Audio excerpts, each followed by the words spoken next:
The alert level system goes nationwide starting tomorrow. A human rights group says the government's move to ask the ICC to defer its probe legitimizes the international court's jurisdiction on the issue. Upon the invitation of Chinese President Xi Jinping, President Duterte will be attending the ASEAN-China Summit tomorrow. During his visit to the Pagasa Island, Senator Lacson said they received radio messages questioning their passage in the area. And overseas, thousands of migrants are stranded on the border between Poland and Belarus.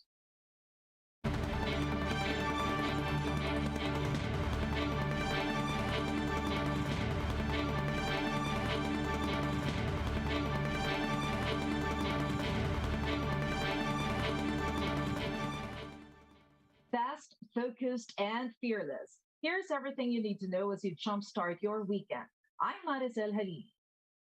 The Interior Department will implement the alert level system nationwide starting tomorrow. Interior Undersecretary Epimaco Densin said the country will implement the alert level system on Monday and will focus on granular lockdowns. This comes after President Duterte approved the implementation of the system across the country. Densing is also hopeful that Metro Manila would be downgraded to alert level 1 by December. He added that aside from NCR, Calabarzon is also qualified to shift to the lower alert level, but COVID-19 figures will still be assessed. Over in Davao, despite the easing of restrictions, most jeepney drivers are still hesitant to ply roads. Jim Avancenia tells us why. 9 out of 10 public jeepney drivers in Davao City opt out of continuing their operations, even if transportation and mobility restrictions have loosened up. In a forum held by Bayaning Chuper, Maningduran of Southeastern Mindanao Diversified Drivers and Operators Cooperative said their daily income will still not be enough for their family's needs and their vehicles' maintenance, especially as the hike on oil prices continues. Ang mga driver ngayon dito sa Davao medyo nakakaginhawa na. Pero wala pa rin kasi ang mahal ng diesel at gasolina. Ngayong pandemic wala talaga. Nagtitiis na lang kami. Kung saan may ayuda, dun kami. Kanya-kanya ng pagsisikap. But Duran said what bothers them more is the gradual phasing out of jeepneys due to the Public Utility Vehicle Modernization Program. Duran said they cannot afford to loan the huge sum to purchase the modern PUVs that will be required by 2023. With the coming 2022 polls, Duran said it will be their chance to vote for leaders sympathetic to their situation. Ngayong 2023 daw, papalitan na kami ng mga bus. Ang mga mahihirap na driver, papalitan ng mga mayayaman na operator. Eleksyon ngayon, makakaganti kami sa kanila. Kung ipe-pace out nila kami, ipe-pace out din namin sila. Bayaning Chuper Head Attorney Alex Abaton said it is high time for the government to address issues of transport groups, especially as they continue to be among sectors most hit by the pandemic. Narinig po namin kanina kung ano yung mga daing nila. Halos hindi po nakakalayo yung mga problema ng iba't ibang grupo. Nandiyan yung issue ng PUB modernization, nandiyan yung walang kasiguruhan doon sa mga health benefits ng ating mga driver, conductor. For News 5, Jem Avancenia, we are One News. The Health Department reported over 1,400 new COVID-19 cases yesterday. This brought the total caseload to 2.82 million, some 22,000 of which are active. 15 duplicates were removed from the total case count. 13 of these are recoveries. 205 people died of the virus in the past 24 hours, bringing the death toll to more than 46,900. The DOH says 169 cases previously identified as recoveries have been reclassified as deaths after validation. Total recoveries, meanwhile, are at 2.75 million after over 2,500 new survivors were recorded overnight. 3.2% of the 38,600 tests included in today's bulletin yielded positive results. Malacanang clarifies the International Criminal Court still has no jurisdiction over the Philippines. Acting Palace spokesman Carlo Nograles said this despite asking for a suspension of the ICC probe into the drug war. Nograles explained that the government's request does not mean it's waiving its earlier position. But Centerlaw Deputy Director Gilbert Andres begs to disagree. In an interview with us yesterday, Andres said making the request to defer the probe already contradicts the government's initial stance. In the first place, the Philippines has consistently stated that the ICC supposedly has no jurisdiction. And yet it seems that with the filing of an Article 18.2 deferral, it seems to recognize the jurisdiction of the ICC. Or else, why are they filing? Why is it filing a deferral? President Duterte will attend the ASEAN-China Special Summit virtually tomorrow. Upon the invitation of Chinese President Xi Jinping, Duterte will meet his ASEAN counterparts. He is expected to review the achievements of the ASEAN-China dialogue relations over the past 3 decades. The president is likewise expected to bring up the country's positions on key areas of cooperation and regional issues. The summit will be co-chaired by Xi and Sultan Haji Hassan al-Bolkiah of Brunei Darussalam, this year's ASEAN chair. We'll be back with more stories after the break. Keep it here on One News.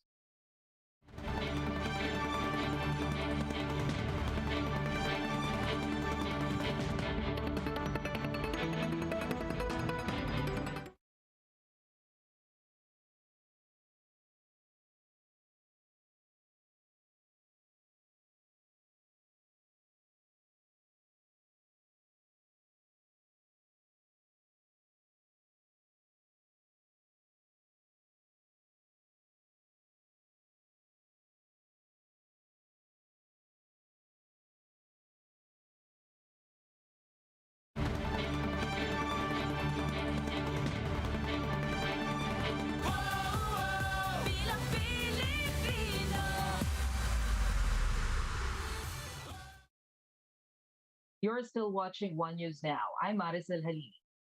Presidential aspirant and Vice President Leni Robredo visited Quezon Province to meet with several sectoral groups. Robredo vows to provide more attention to the fishery sector if she wins in 2022. Ryan Ang with the details. Parts of Quezon Province turned pink as Vice President Leni Robredo supporters lined up at the sides of the streets to show their support and welcome her during her visit. Robredo met with different sectoral groups in Lucena and Sariaya, Quezon since Friday. On Saturday, multiple stationary caravans also welcomed Robredo during her trip to Mulanay, Quezon, where a multi-sectoral dialogue took place. They also facilitated the turnover of laboratory equipment and teaching devices to Bondok Peninsula Agricultural High School. In a forum, Robredo said she is pushing for a blue economy and give additional attention and help to the fisheries sector. Dapat talaga mas malaki na yung pagtutok. Malaki na yung pagtutok sa mga isda. Kasi tayo po ay isang archipelago. Di ba tayo ay isang archipelago, mas marami tayong katubigan kesa lupa. Pero kulang na kulang yung atensyon na binibigay natin sa ating mga katubigan. Pag binigyan ito na mas maraming atensyon sa focus, sigurado po tayo na matataas natin yung antas ng kabuhayan ng ating mga mangingisda. Robredo added that the government should give subsidies to local farmers to compete with other countries in terms of prices. Pag bumaba ang cost of production, hindi nabibili yung mga Pilipino ng mga imported kasi mababa na yung dito sa atin. Benefits for solo parents were also tackled, as well as the OVP and partner programs that help increase the literacy rate among children in the municipality. So para sa akin, hindi lang babalikan ang batas, pero dapat isali sa amendment sa batas na hindi lang yung mga nakasaad ng benefits, pero pati support services. Halimbawa, Robredo said that although the OVP has a measly budget, that did not stop them from helping the poor and needy. Bayanihan lang. Wala man po kami ng pera, dinadaan po namin sa CPAC. Marami po kami private partners. Meanwhile, volunteers and supporters of Robredo from different parts of the country participated in the celebration of the National Lugaw Day. Senator Kiko Pangilinan, together with Team Robredo Pangilinan supporters, also joined the celebration in Albay. Hundreds of supporters also gathered in Iloilo to walk as they call for a better nation in 2022. For News 5, Ryan Ang, We Are One News. Meanwhile, Manila Mayor and Acción Democrático Presidential Bet Isko Moreno visited Payatas in Quezon City. He called this a meet and greet of garbage collectors, referring to himself as one of them. Moreno's message is clear: to serve as inspiration among garbage collectors and to end the long-standing problem on waste management. If it's only up to him, Moreno said he'd never want to have another Payatas again. To address this, he vows to launch an efficient biological waste management system to boost the Environment Department's funding and to turn waste management as a productive livelihood. I'll listen to whatever technologies in the world and I'll try to get it and bring it in the country so that mabawasan na rin yung mga landfill concept. Kailangan natututo tayo at sumasabay tayo sa panahon. Hindi imposible na kahit ikaw'y basurero, hindi ka naangat sa buhay. Na kahit ikaw'y basurero, may pag-asa ka pala maging Pangulo ng bansa. In his visit to Pagasa Island, presidential aspirant Senator Panfilo Lacson said that they received radio messages questioning their passage in the area. Lacson said that they didn't back out from going to the island after already being halfway there. Lacson visited the area for a consultation with local residents and fishermen and a meeting with members of the AFP amid recent tension with China in the West Philippine Sea. The senator also raised Philippine flags in Pagasa Island, saying it's a symbol that the Philippines is asserting its territorial integrity in the area. Pag-asa yung pangalan ng island, ano? Pero more than the name itself, may symbolism di ba? Kasi pag-asa means hope. Napapaligiran tayo ng mga barko ng China. Nakita nyo naman kanina bago tayo nag-vlog na ganyan situation. So, I would consider this as a symbolic enough para mapakitang talagang we assert our territorial integrity.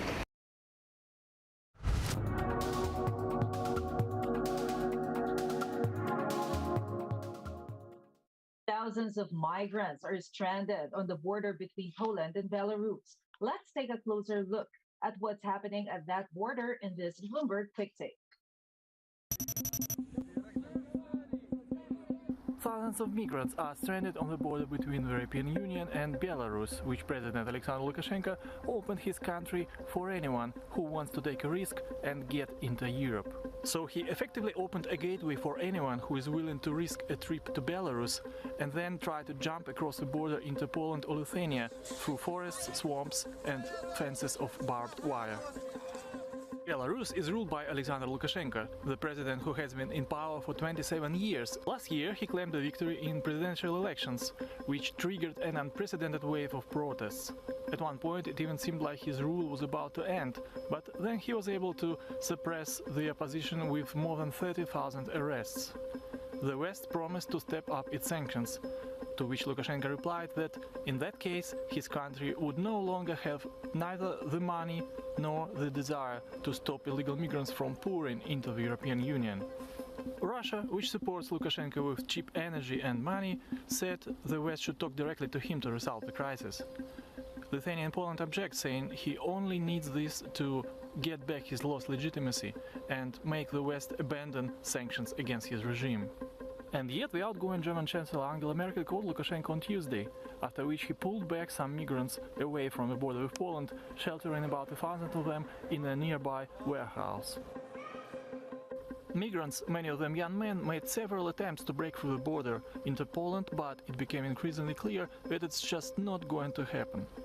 As of today, thousands of them are stuck between Poland and Belarus, unable to get into the European Union and apparently not able to go back because Belarusian authorities are not allowing them to leave the area. It remains unclear what's going to happen next.